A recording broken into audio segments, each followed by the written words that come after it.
بسم اللہ الرحمن الرحیم۔ السلام علیکم۔ ملزم ایک 15 سالہ لڑکا تھا۔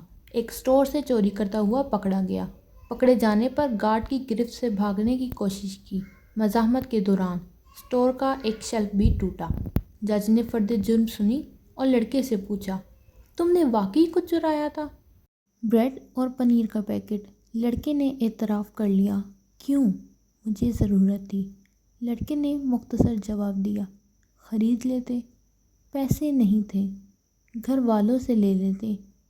گھر پر صرف ماں ہے، بیمار اور بے روزگار۔ بریڈ اور پنیر اسی کے لیے چرائی تھی۔ تم کچھ کام نہیں کرتے؟ کرتا تھا، ایک کار واش میں۔ ماں کی دیکھ بھال کے لیے ایک دن کی چھٹی کی تو نکال دیا گیا۔ تم کسی سے مدد مانگ لیتے؟ صبح سے مانگ رہا تھا، کسی نے ہیلپ نہیں کی۔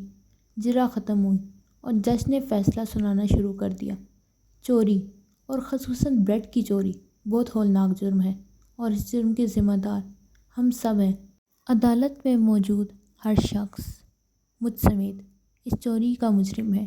میں یہاں موجود ہر فرد پر، خود پر $10 جرمانہ عائد کرتا ہوں۔ $10 ادا کیے بغیر کوئی شخص کورٹ سے باہر نہیں جا سکتا۔ یہ کہہ کر جج نے اپنی جیب سے $10 نکال کر میز پر رکھ دیے۔ اس کے علاوہ میں اسٹور انتظامیہ پر $1000 جرمانہ کرتا ہوں کہ اس نے ایک بھوکے بچے سے غیر انسانی سلوک کرتے ہوئے اسے پولیس کے حوالے کیا۔ اگر 24 گھنٹے میں جرمانہ جمع نہ کرایا گیا تو کورٹ اسٹور سیل کرنے کا حکم دے گی۔ فیصلے کے آخری ریمارکس یہ تھے۔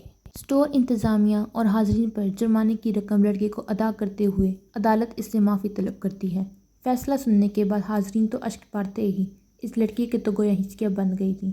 وہ بار بار جج کو دیکھ رہا تھا۔ کفر کے معاشرے ایسے ہی نہیں پھل پھول رہے، اپنے شہریوں کو انصاف ہی نہیں عدل بھی فراہم کرتے ہیں۔ مزید ویڈیوز کے لیے میرے چینل کو سبسکرائب کریں۔ اللہ حافظ۔